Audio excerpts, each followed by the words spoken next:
Tree Talking Time is brought to you by Conkey's Outdoors. Get all your hound hunting needs at conkeys.com.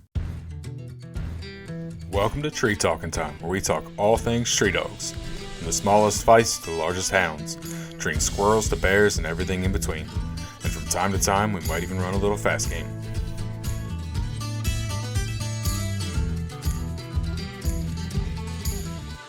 I moved from California 3 years ago. So my dad's family is like old California, like just after the gold rush. Basically, they opened up produce stores. They were all from Italy.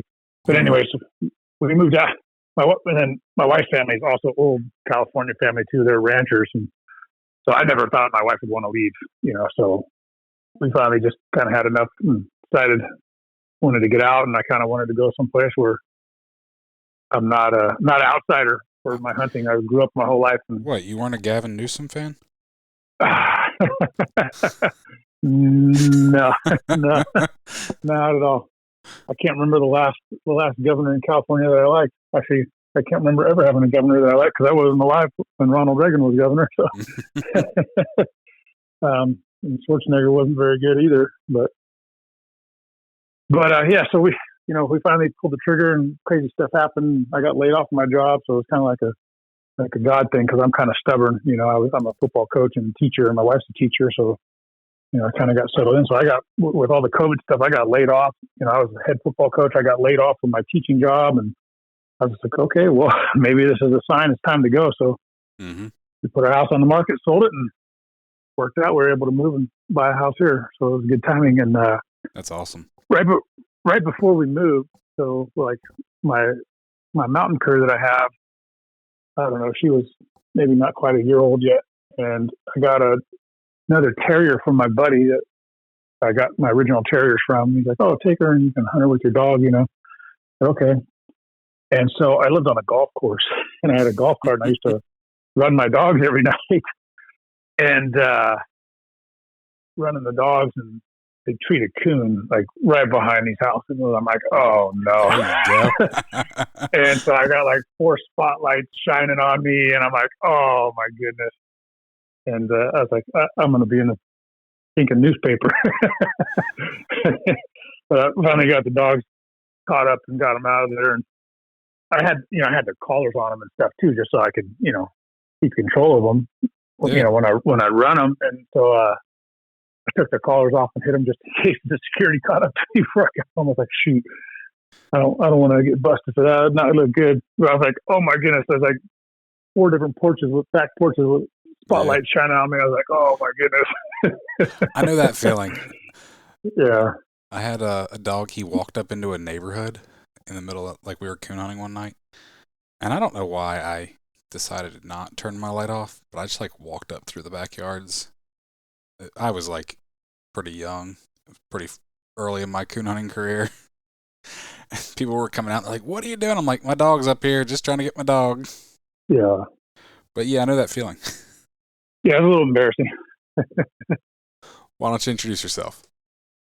Yeah, I'm Mike Profumo. I live up in Coeur d'Alene, Idaho, northern Idaho. And I hunt with Stevens curs and mountain curs. There you go. So what made you get a mountain cur to begin with? Well, it's funny. So, it's kind of been, I started off like when I was a kid, my dad was a truck driver and he always wanted to have bird dogs, but it never worked out because he was never home enough to train them. So they were always crazy. And then I had my Uncle Jerry, which was my dad's best friend, was like, you give your troubled dog to him and it just becomes like the best dog ever, So he took one of my dad's bird dogs that was just like psychotic because it was stuck in a kennel 24/7 and became like a calm, normal dog, So my Uncle Jerry always had, cattle dogs. He lived up in the hills, and I don't know, just his dogs were like people with him, they stayed in his truck. They went everywhere he went. He'd leave his windows open. They wouldn't jump out of the truck unless he told them to, Yeah. And so my dad always, I had a bird dog. Like he got another bird dog when I was like 13. He's like, "Oh, I'll have you train it now. You're old enough to train it since I'm not home, And so, well, this guy is a 1-year-old. It was a Springer Spaniel. And usually when somebody's getting rid of a dog, it's for a reason. Well, the dog loved me, and it actually was a pretty decent hunter. But after like a few months, like it hated my mom. My mom couldn't even go in the backyard anymore. Oh, And it would geez. bite her. And then, and so we went hunting one weekend and got a few pheasants and then got home and, we're cleaning the foxtails and birds and stuff out of the dog's hair and snapped and bit my dad. So he's like, oh, that's it. Yeah. So the other type of dog my dad always had was a fox terrier because, my family are big, like deer hunters, And so, he always used fox terriers just a blood trail. And then, we lived on some property when I was a teenager and they'd always just kill all the ground squirrels and stuff, Mm-hmm. And so that got me into terriers. And then, I don't know, I was stupid when I was like 21 and I got a pit bull because I thought that was a cool thing to do. And I kind of wanted to hog hunt. I'm like, oh yeah, let's start off with a pit bull. That'll catch you some hogs, not knowing anything. And I think that's kind of doing my research then, that's kind of what got me thinking like about curs, when I started kind of learning about like the blackmouth curs and the different curs for hog hunting. And then, so I ended up with the pit bulls. I ended up doing weight pool with them. Okay. And I had a female pit bull that we adopted and she actually was really good. And there's like, I'm pretty sure I could have put her and kept adding weight until she broke herself. Yeah. She was like that driven to pool. And, but she was psychotic and she could jump a 6-foot fence and wanted to fight all the other dogs in the neighborhood. And like the funny thing is, a pit bull. yeah. And the funny thing is, anytime I took her up to the hills, she was like a calm, chill dog. And it was like, people were like, is that the same dog at your house that's like bouncing off the walls and jumping up for the fence and climbing up the trees? So I was like, yeah. And so my sister-in-law lived up in the hills and we went up to go visit her. She lived, like 6 hours away from us, up kind of up the Northern California coast. And we took the dog up there and she couldn't believe how calm and normal she was. And I was like, well, you want to keep her? And she's like, yeah, I'll try it out. So she had her for like, I don't know, like 6 years, and then finally gave her back to us when she was old and started peeing herself. But yeah, so then, so I kind of went through that with the pit bulls, and I was like, I don't really want that anymore, and so I wanted to get a hunting dog, and so I'd heard about the Patterdales, and being that we had the terriers, I was like, well, I want to get a Patterdale, and I'm big into hunting and fishing, and I did a lot of fishing. Since I'm a teacher, I used to like deckhand in the summer for my buddies on their charter boats out in the bay. Okay. And a guy that I just randomly met through fishing saw one day he had like, I don't remember if it was Facebook or what it was. This was, I don't know, like 2008 or somewhere around there. Mm-hmm. And he had a Patterdale. So, is that a Patterdale terrier? He's like, oh yeah, I breed them. I was like, oh really? Well, so he didn't just breed them. He went to like the end of the earth to find the best ones that he could get, and took the best one that he could, and then bred it to like a 33-pound bulldog. And he's like, I just happened to have a pup that's like, he was like 12 weeks old, and I got my first male. And out of that litter, he was like the only one that was like, you could like call off the stuff. All the rest were just had a little more pit bull in them, Yeah. And that dog was super easy to train. I could call him and I like to say that I'm a great trainer, but I'm not. That dog made me feel like I was, because he could be 100 yards away and I'd call him and he'd just come flying right back to me. Like, shoot, so he got on a couple hogs a couple times, and he pretty much caught everything, raccoons, all kinds of stuff. And it just was natural. It was like, took him hunting, I think the first time. So did, kind of old school the way my buddy did it. He's like, oh, we don't really do nothing with them till they're a year old, So he called me up when all the pups were a year old. So he had a pup, and another friend of his had a pup, and a lot of them some of them went to like Idaho. People got them from all over the place. But so we went hunting, and we had the mom, and she was like just like a little 14-pound Patterdale. My dog was like 22 pounds, which was the one thing we found in California. Is like, but you don't want the little dogs, because the only thing that's in the holes in California, because that ground is hard, is skunks. Like it's pretty rare to get anything else in the ground. That's what I was going to say. So Did she do any groundwork? But yeah, so she was always going down and getting it. It seemed like every time she went in the ground, it was a skunk. So the bigger dogs were better because they didn't fit in those skunk holes, And so I hunted him hard for like the first like 6 years that I had him. And then I got kind of busy with my kids and their sports and stuff, so I kind of slowed down a little bit with hunting them. And then, you know, he passed away. He got, I don't know, he got like his lungs blew up, and he basically went from being like a normal healthy dog 1 week to the next week just dying in my arms, like, you know. Wow. And I was like, shoot. And I was like, you know what? I don't really want to get another terrier just because I want a tree game, you know, more than catch game. And I was like, you know, so I kind of started doing a little bit more research on the curs. And, you know, I'd always heard of like the striker dogs and stuff like that, but, you know, they're pretty hard to get a hold of, you know. Mm-hmm. And so I did some more research, and I found Perry over in Wyoming. Mountain curs? Yeah, Wild Mountain curs. And I had messaged him, and I said, hey, you know, I was wondering about your dogs, and kind of told him what I wanted to do. He said, yeah, I think they'd work good for you, but, you know, I don't got any pups. You know, they're all the ones I got are spoken for. And then I don't know, I saw something like on Facebook one day or something. He's like, oh, I had somebody fall through on a pup. And I was like, sweet, I'll take it. And I just happened to be the first one to see it, and went out there, and me and my daughter did a road trip from California to Wyoming. It's like 15-hour drive. Whew. And we stopped in Nevada on the way there, and then next morning got into Wyoming, and then spent the night there, and then drove home in one shot the next day. But came back with her, and yeah, that was kind of how we did it. And then funny thing is, I was like, you know, I kind of wanted a jack of all trades dogs too, you know, because at the time I wasn't sure if we were moving out of California, if we were staying. I wasn't really planning on moving because I had just got my new job. I was, you know, head football coach and teaching at the high school there that I'd been trying to get into for like 5 years. And so we weren't really planning on leaving, and this was like during COVID stuff. And so I was planning on decoying and coon hunting and just kind of doing everything with it. And so I think the dog was like 5 or 6 months old, and I went down to this wildlife area in California, kind of by where we live. And I get in there before daylight, and I hike into the spot where I know there's some coyotes, and I hear all these dang dogs barking. I'm like, what the heck's going on? Somebody camped down there with some dogs? And I was like, what the heck is going on? And so I'm like, well, shoot, it's kind of ruined my stand for trying to call on some coyotes. And my dog wasn't really old enough to know what she was doing yet anyways. Yeah. So I hike back down, and I'm hit along the road, and all these trucks coming in with dog boxes. Like, oh, hey, is that a plot? I was like, no, it's a mountain cur. And like, oh, I was telling them what I was doing. They're like, oh, you should come check it as a field trial. So I was like, oh, shoot. Nice. So I went over to the field trial, and the funny thing is, being that I had that little cur, another guy that I met, actually a good friend of mine now, he's like, oh, yeah, I have a cur too. I have a Stevens cur, a guy named Rick Hansen, and you know, he's telling me all about his dogs and everything. He hunts with them and stuff. And so the funny thing is, his dog, she was like one of the top field trial dogs when she was younger, and she was still pretty good at the time when I met him. And so she was, you know, either first or second a lot of times in all those, in a lot of those field trials. You know, I know he got some first place trophies with her and stuff. You know what's funny? Real fast. I met Rick and didn't even know who he was. Oh, really? At Autumn Oaks last year. He came by and he was talking to Jason Doobie, who owns Full Cry.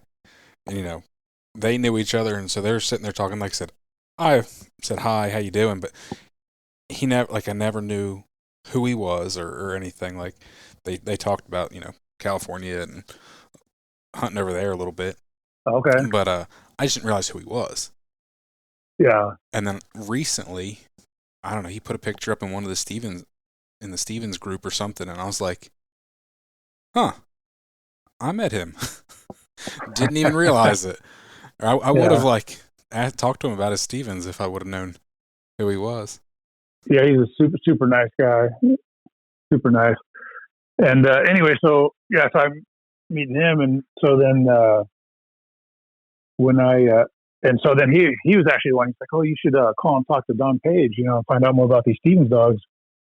And I think that was, you know, I had talked to Don, and then that's when, you know, I talked to you and said, oh, you should call Don, you know. Yeah, no, I really appreciate that, because I think that's probably one of the coolest interviews I've gotten to do.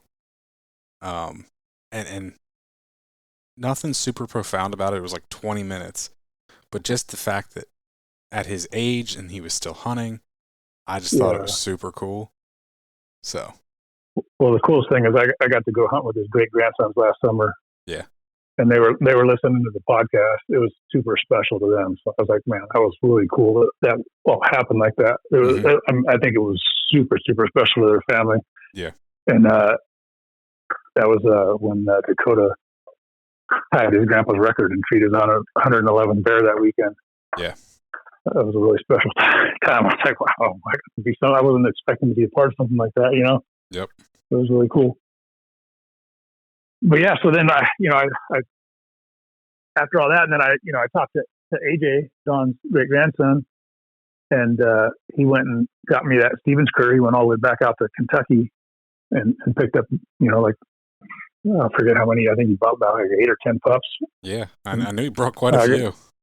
Yeah, and I got one. Rick got one, and a couple other guys got one from him. And I don't know how many he kept for himself. He has a lot of Stevens.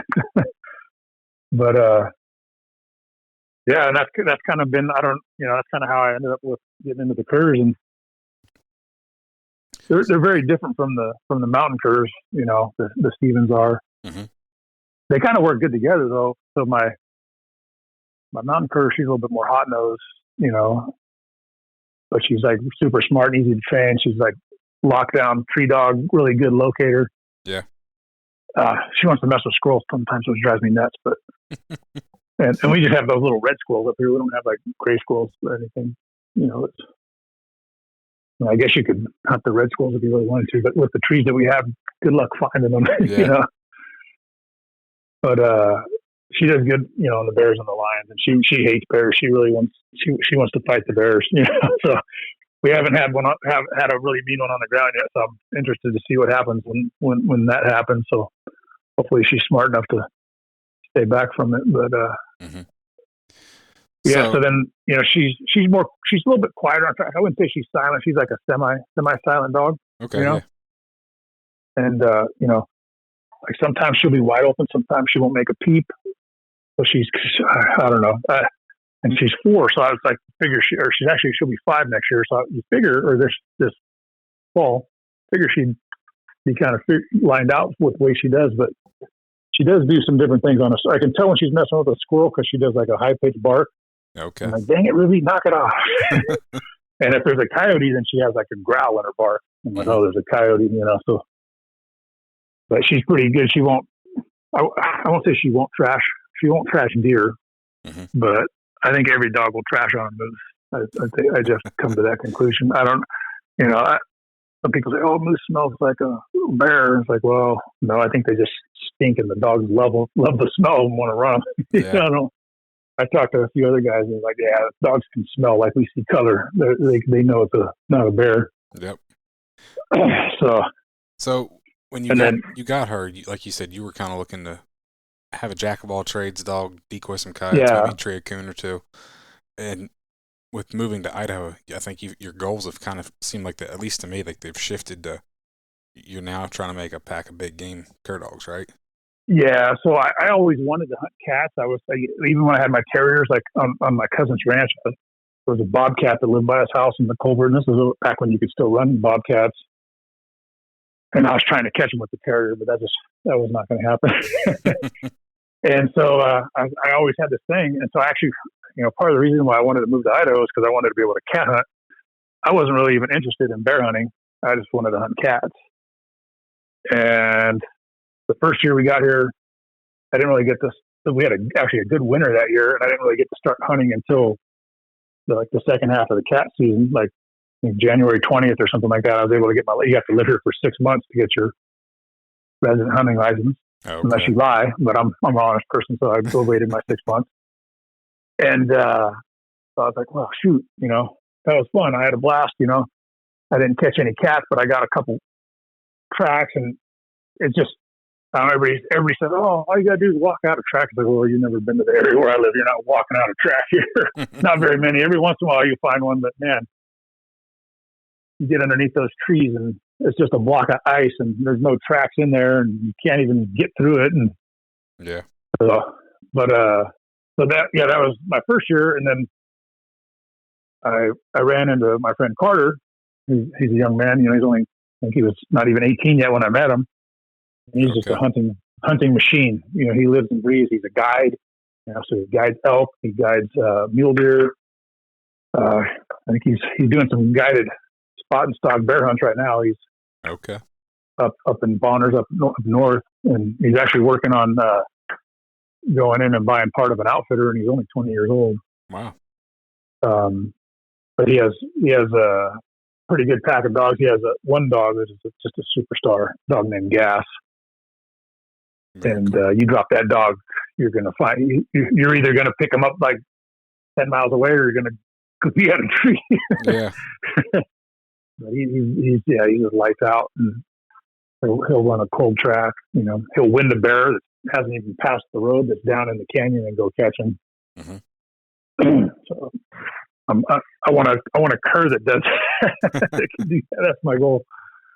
But we'll see if we ever get there. But yeah, so I wasn't really planning on bear hunting, and then so I met him. He's like, "Oh, you should come bear hunting." So that first year, I went with him a couple times, and as luck goes, I don't think we ever treat a bear that year, and I only went a couple times. Yeah. Because I was like, I kind of just want to cat hunt, and then the next year we had a crappy winter, and finally got a good snow. I got one good cat track. It was a bobcat.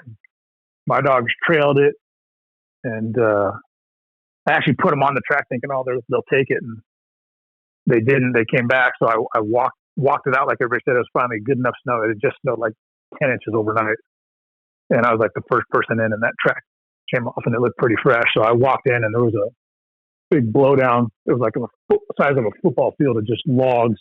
Ooh. And that cat was in there, and dogs trailed to it. And so as we started getting close to where that blowdown was, I cut the dogs loose, and they took off trailing it.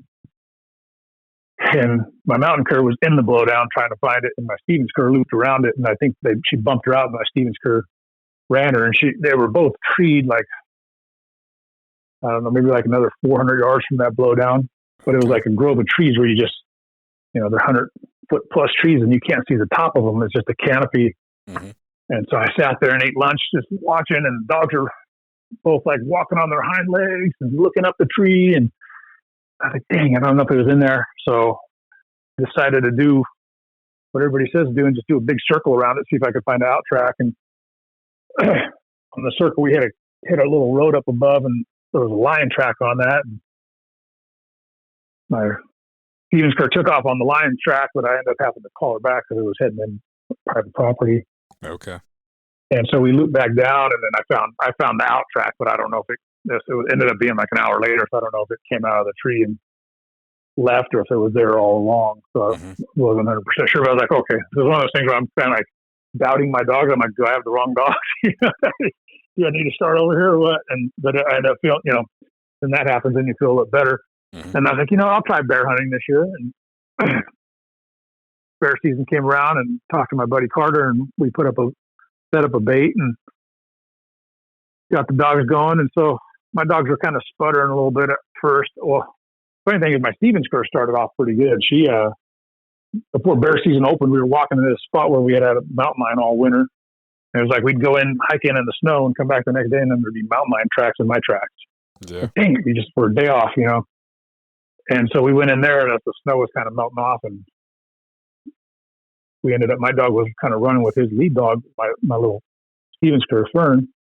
I was like, oh, she might make a good dog, and caught a bear on the ground in a den. Probably had cubs in the den, and the dogs were fighting it. And then she kind of went downhill after that. She didn't really want nothing to do with bears for the next few bears that we caught. But by the end of the season, she was doing a little bit better treeing them and going to trees and stuff. But my mountain cur, she wants to catch bears. She hates them. She just won't start an old track. That's her only problem. Yeah. If that bear crossed the road within like 30 minutes, she'll catch it on her own. So we caught her.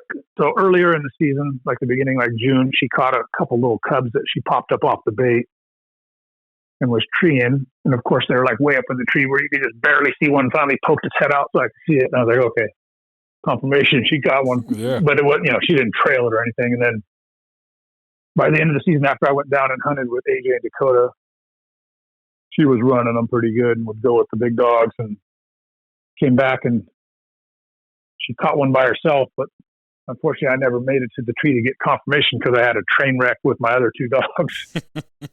So I should have just went straight to the tree and got her, but I went to go pick up the other dogs first, and my batteries went dead in my handheld, so I forgot to turn it off the night before. And so I'm like plugging it in the back of my truck because the only plug I had was just like a socket in the back of the Tacoma. Yeah. So I got it in the back of my truck trying to get it to turn on so I could find where they are, and finally picked them up. And then I don't know what happened. She left, and I don't know if the bear jumped out of the tree or what happened. And then finally I picked her up like a mile away. She was back in on the road. So I didn't get the confirmation, but I was like, So you've had quite a few successes. It's just, put them all together in a string. So that's why I was, I had a male dog that I got that was Stevens, and he was 4 years old, and I figured I'd try him out because he wasn't tree and he wouldn't tree, but he was a real good track dog. So the very first bear I put him on, bear crossed the road going up to our bait, dropped him with my buddy's lead dog, and he took off. Actually, I think he took off before my buddy's lead dog did on the track. My buddy's lead dog passed him. He never caught up to the bear, and the bear dropped off into this canyon where we thankfully tackled the dogs and stopped them from going into the canyon too, because there's no roads into it, and it's nasty. So that's one thing. You guys hunt some big country. Yeah, and actually I try to stay like closer to civilization, like to where people live and stuff. I don't really even hunt the big woods too much, just because the wolves and stuff. So I figure, not that they're not in the places closer to town, because they definitely are. We see the tracks and stuff, but I just feel like you're less likely to have an issue than if you head off. Like, I went down into, when I went here in elk hunting this year, and we had some snow, and man, I found some wolf tracks there. I'm like, holy smokes! They're like the size of like a Great Dane track. I was just like, oh man, that is one thing. Do not want to come across those. Envy about guys that live in states where there's wolves. It's like, I've got a friend that lives in northern Idaho. I know quite a few people that live in northern Idaho now, and it's beautiful country. I've seen lots of pretty pictures of it, and in a lot of ways, I would love to live there. But them wolves, yeah, you can keep them. Yeah, and thankfully we got the trappers and stuff. So like in the wintertime when we're cat hunting, if we run into a trapper, we always exchange information with them if we see wolf tracks in the area. Especially if we see a lot of wolf tracks, we'll definitely let them know so they can help put a dent in them. And so funny thing. So I was like not planning on bear hunting. Then I had so much more fun bear hunting than I did cat hunting. And don't get me wrong, I love cat hunting. Conkeys Outdoors is proud to be a sponsor of Tree Talkin' Time. Family, hunting, tradition is the Conkeys motto. They understand the importance of passing down the tradition of hound hunting. They are a family-owned business that treats you like family. They also understand the importance of having the gear you need when you need it. Conkeys carries everything for your next hunt, and it ships to your door quick. They also offer great warranties on all tracking systems and financing options. Check them out at conkeys.com. You can also use the code TreeTalkinTime5 in all caps to save as well. But the reality of it is you spend more time getting unstuck in the snow than you do cat hunting. Unless you got a $50,000 rig with tracks and everything else, I just hunt out of my truck, and I'm pretty proficient at snow wheeling. I got myself stuck pretty good this year. I was by myself back in the mountains, and we had about 3 feet of fresh snow. Thankfully it was fresh snow, and I got my truck buried. Oh. And, you hear all the time, people on Facebook, oh, such and such is stuck, such and such, and they need to get this crew jeepers to go save them. Hopefully that's never me, because I always figure with traction boards and a shovel and some patience and some determination, you should be able to get yourself unstuck. Unless you slide off of something, then you're screwed. But yeah, I basically shoveled 20 feet of road. Oh man. 3 foot deep of snow. And had to go 20 feet in front of me and about 10 feet behind me so that I could get out. And then I had to shovel all the snow along underneath my wheels for the length of the truck. But I was able to get out and get enough runway so I could get back up on top of the snow and get up and turn around. And I headed back out. I was like, yeah, that was enough. Exactly. Unfortunately, I had tendonitis for like 6 months from Yeah. So much shoveling. I think that's probably the most snow I've ever shoveled. But I was like, there's no way I'm calling for help. There's no freaking way I'm gonna get unstuck. Did you buy a winch after that? I actually haven't bought a winch yet, but I'm going to. I between airing down the tires and having chains and traction boards, winch just makes it easier, less work. Oh yeah. But with chains, airing down, traction boards, the combination of those things, like you can pretty much get unstuck. Winch, I think vital if you slide off of something. But Exactly. No, the biggest reason I'd want a winch is like you were in that situation. You're by yourself. There's nobody to help you. So there that wasn't winch. really a spot to winch. Yeah, there wasn't really a spot to winch from right there either. So Oh, I understand. It's always a problem that could be there, but I'd rather have it and not need it. Yeah. Yeah, no, it's definitely on my list. It's on my. Sometimes it might not always apply, but if in the right situation, it might have saved you hours of shoveling snow. Oh yeah, it would have saved me some time for sure. Yeah, so I'm gonna get a winch. It's just with the teenagers. It's hard to spend money on myself all the time, So tell them teenagers Father's Day is coming up. Yeah. Daddy needs a new winch. Come on. Yeah. Yeah, so we bear hunting last season. I just had a blast with it, and then I kind of ended the spring season. I went down and hunted with AJ and Dakota, and man, that was just a blast. We went to their bear camp, and I was down there for like 4 days, and came back, and it was like kind of the last weekend of the spring season, and had that kind of a cluster, but a good race with my mountain cur, and so I was like kind of feeling good. But I was like, I had fun doing this. So yeah, we did good this year though. So my dogs kind of turned the corner this winter. We caught 4 cats total. The first one was kind of crappy conditions and snow was kind of melting, but we had a pretty fresh track. And my buddy dumped his lead dog, and he actually has a dog that is, I think it's a full brother to Michael Ewing's Cotton. Okay. And so he dumped those 2 on it, and they got it jumped, and we dumped the rest of the dogs on. They had it treed, and of course the snow was all melting, and it was like rain coming out of the trees, so we were soaking wet. So that was the first one this season. Then my Stevens Curse caught one other lion. My buddy watched her for me the year before and caught a lion with her.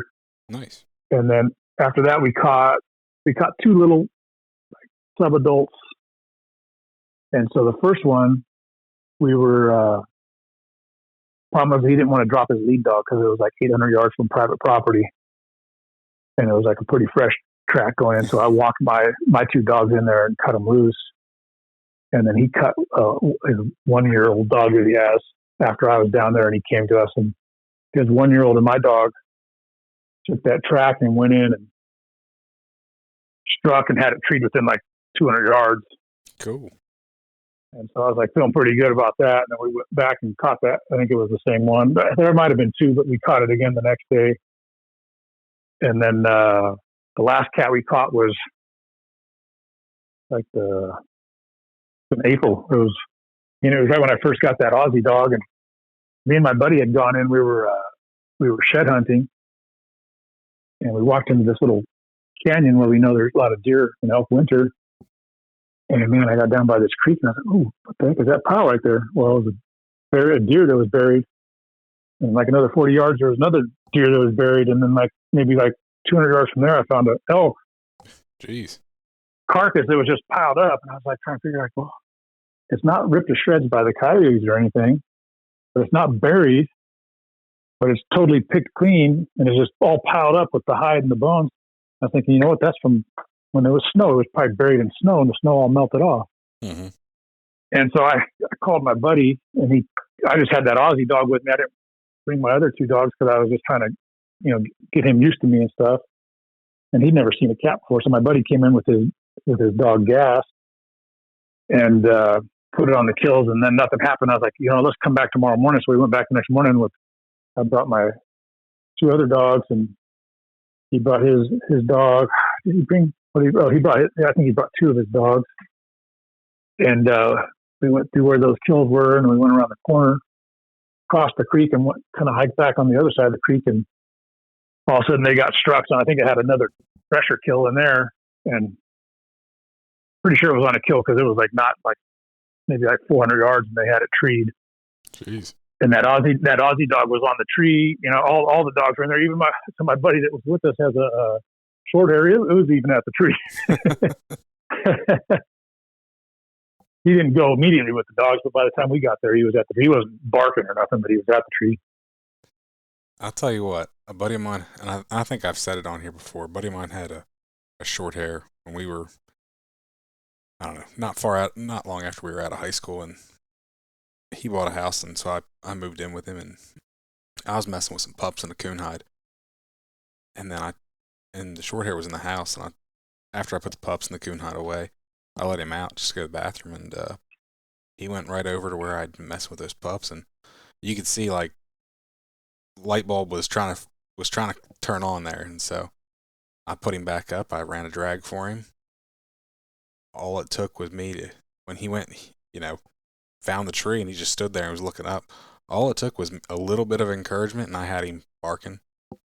Turned around, put him up again, ran him another drag. Okay. And the second drag, he ran it and treated it.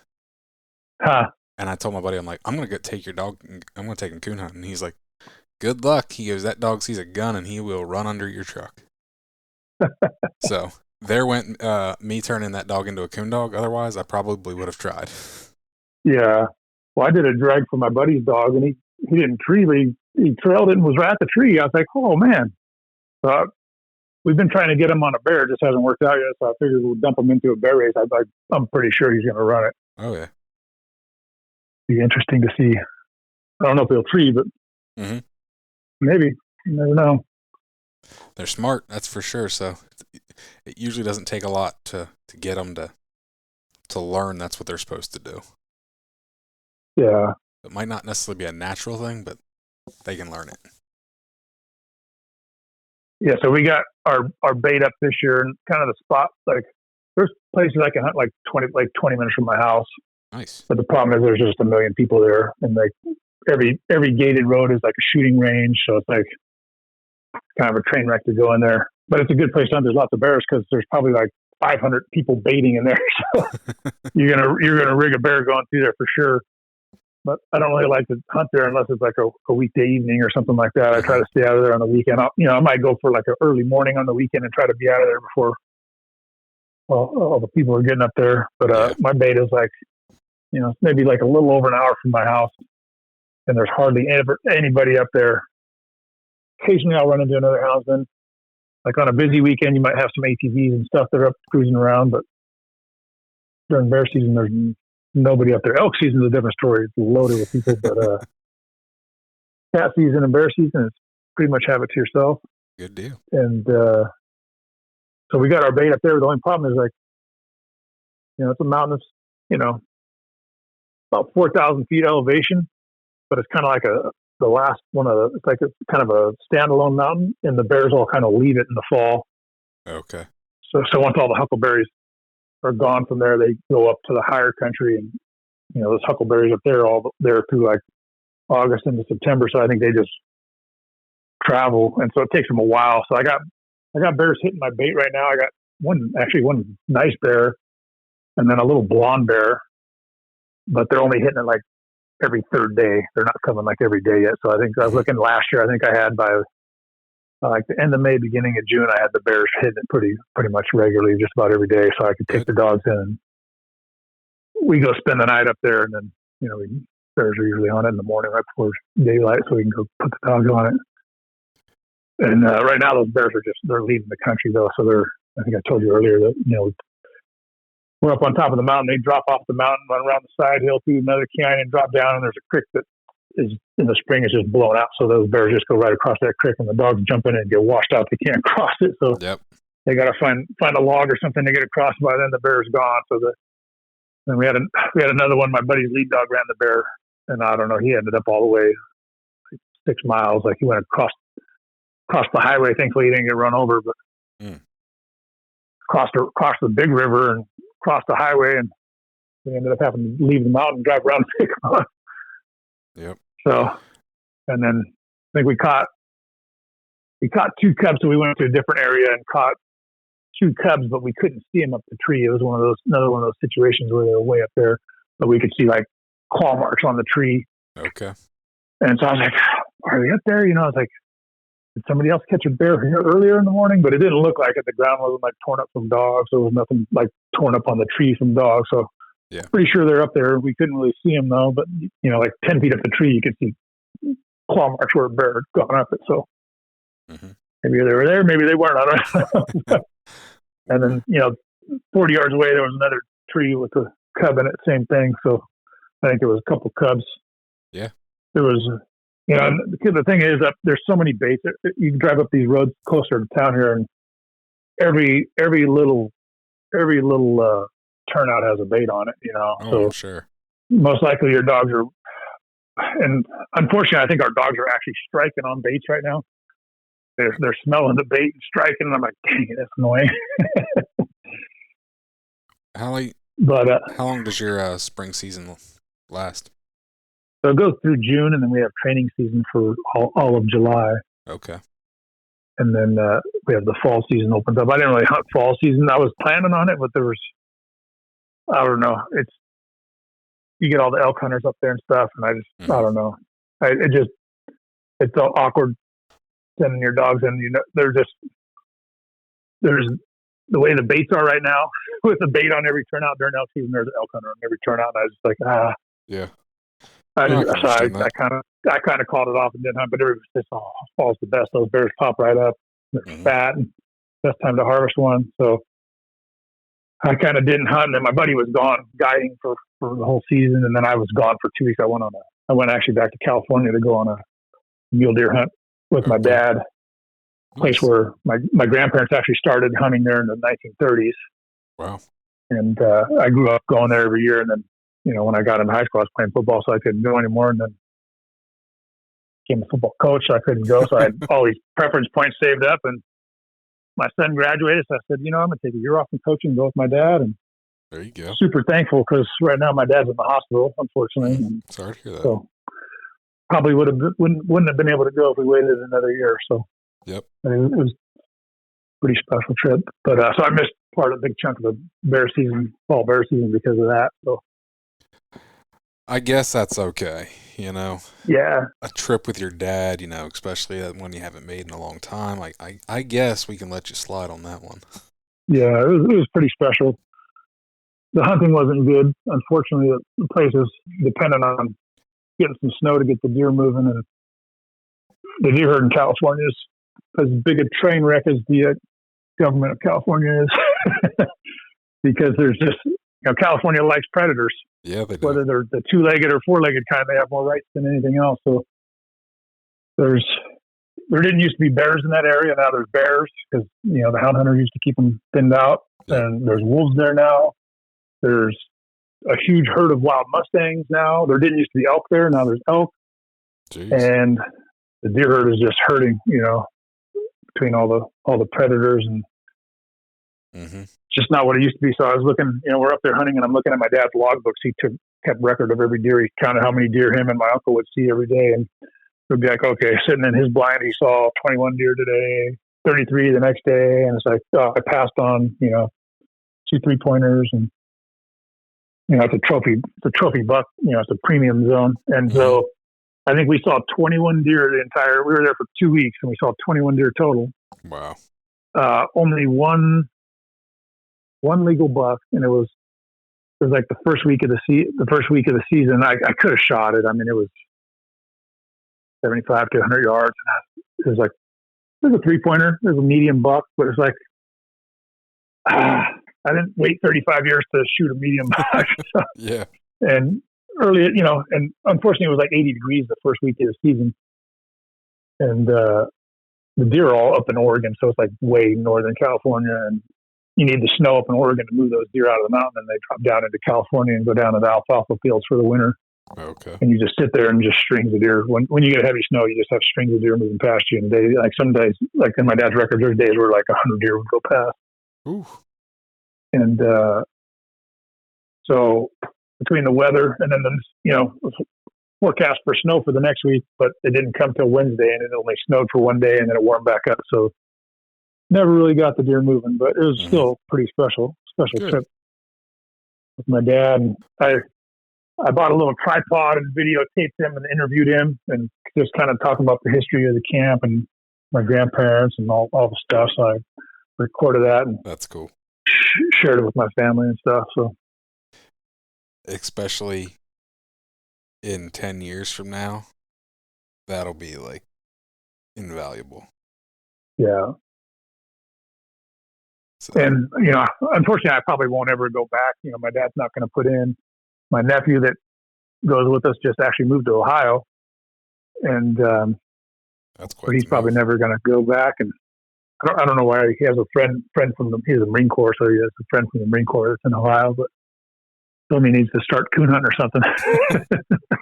Yeah, I know a few people out there, so if he wants to start coon hunting, we can hook him up with somebody. Yeah. Yeah, so with being in Idaho, there's no really use to go back to California, so I'm starting to put in for I actually put in for a controlled hunt for black bear for kind of a special spot up here. Cool. So you can't really use hounds there unless you draw the controlled hunt. So okay. Be interested to see. So they got me and my buddy and my other buddy all put in for it. So if one of them draws it, we'll go take all our dogs up there. There you go. And it's a fall hunt, so kind of hold off and harvest the bear then instead of. See, the whole draw thing is kind of, it's not, I shouldn't say it's foreign, but it's like vastly different than most of the, eastern United States. Like, the only thing that there's a draw for in the state of Pennsylvania is for an elk. Oh, okay. Otherwise, everything else is over the counter. West Virginia, I can go get a bear tag over the counter. So like the whole draw units and things divided, it's just it's just very different. Yeah. Well, I almost wish, so like for like the mule deer up here in North Idaho, like there's not a lot because there's so many hunters. So what they do here, it's not a draw for the mule deer. There actually is a mule deer draw that I put in for, but most of the spots are just open. But what they'll do is it's like a 4-day season. Rifle season is like 4 days, and then muzzleloader season is like 4 days, and archery season is like 4 days. So not a very long season. So it'd almost be nice if they did like, hey, we're going to turn this to a draw for this specific mountain. Because we know it's a mule deer. The mule deer here are like up high in the mountains.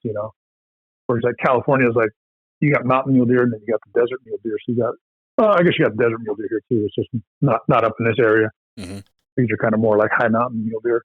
So they'll be up in those high mountains, and then the season's so short. It'd be nice if it was like, hey, for this mountain, we're going to give out, 100 tags and give you guys, 2 or 3 weeks to actually, so you can actually harvest them instead of, they're letting everybody hunt them, but they're giving them only 4 days, Yep. So the reality of it is they could still wipe them all. They could hit them pretty hard if they get, some good weather and things right to get them moving. So I think it'd probably be better. And I've talked to some other guys that kind of think the same way. It'd be better if they manage the number of tags and open the season up a little bit more versus shortening the days that you can hunt, but letting everybody go, Yeah. Now, have you run anything else other than cats and bears? I mean, I don't know. Do you still try to decoy coyotes or anything like that?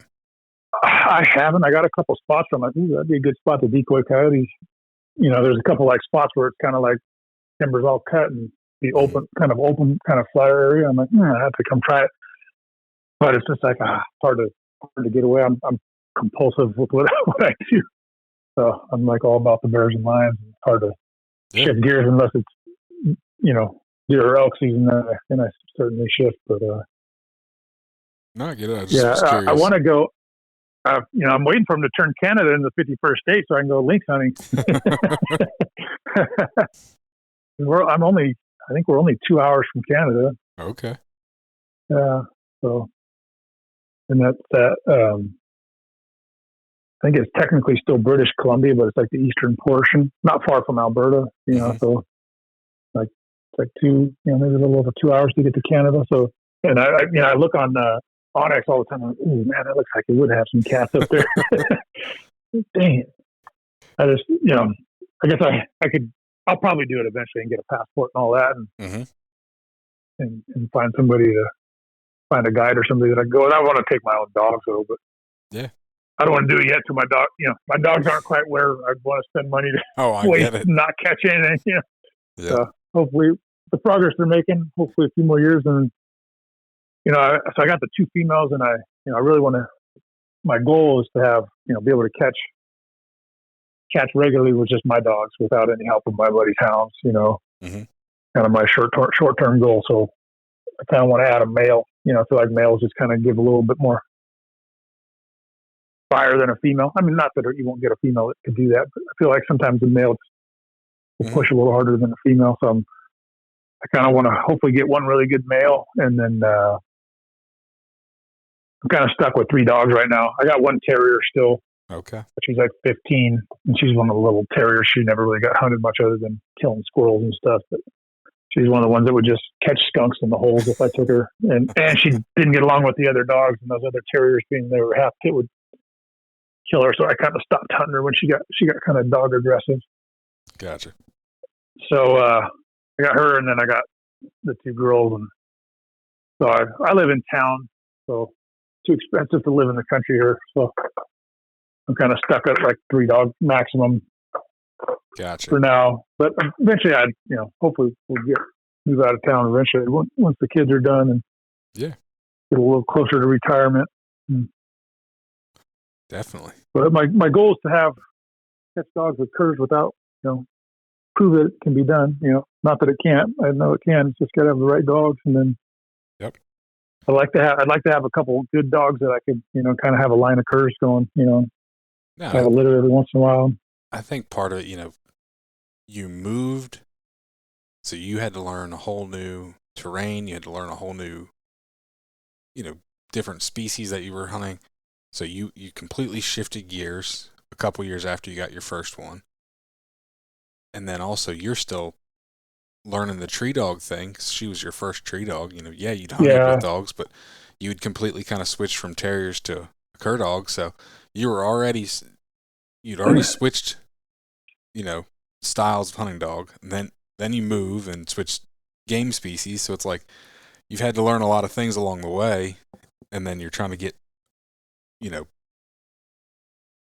it's not like you started or a broke dog. You're buying puppies and starting them yourself. So yeah, and I feel like I kind of messed her up a little bit too, being I lived on that golf course, and there was just tons of raccoons and gray fox, so she was getting super hot tracks constantly, so she never really learned to work for a track, so she wants a hot track, so I think she's maybe a little bit hot nosed, but then I also condition her to be hot nosed at the same time, so because I know I've talked to people that have dogs from Perry that are like pretty dang cold nosed dogs. I know he's got those guys down in New Mexico right now that are just like, holy smokes, sure these things aren't hounds.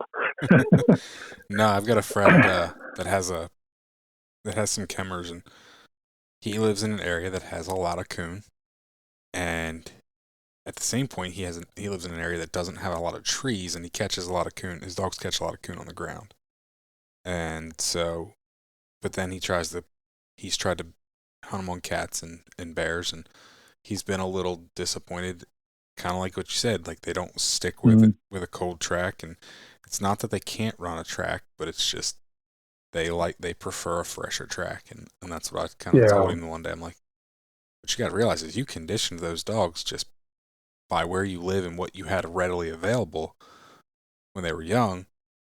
That hot tracks equated to a coon on the ground, and it got them fired up. There's a big difference between a coon on the ground and a coon in a tree. So yeah. Well, I got a guy that's a friend of Glenn Gray's that has a couple of younger dogs that he got from Glenn, and the male is supposed to be amazing. bear and cat. And Nice. so I actually just talked to him today. I'm going to try to see if he wants to come hunt with me and try his dogs out. Let's see if we can catch some bears over here. Mm-hmm. So kind of see, because trying to, I guess I'm just trying to find like the best male and female dogs around that I can Oh, for sure. potentially someday get a pup from, or, if his male's that good, I could probably get a few guys to throw in some money and maybe get some straws pulled off of them. And, Yeah, so I kind of want to see what how he does it for myself, for Is sure. he that good? Because if he is, shoot, I don't know how much it costs to get straws, but the dog's that good, it makes sense. Kind of like what Daryl Fry did with his Yep, Becker dog. He still got exactly. straws. What has it been 20-something years since that dog passed away? Yeah. Something like that. And I don't know if I haven't talked to him in probably over a year, but um, when he came out here to see his son, he had a female that was, I don't know, about a year old. That was a striker daughter. Oh, okay.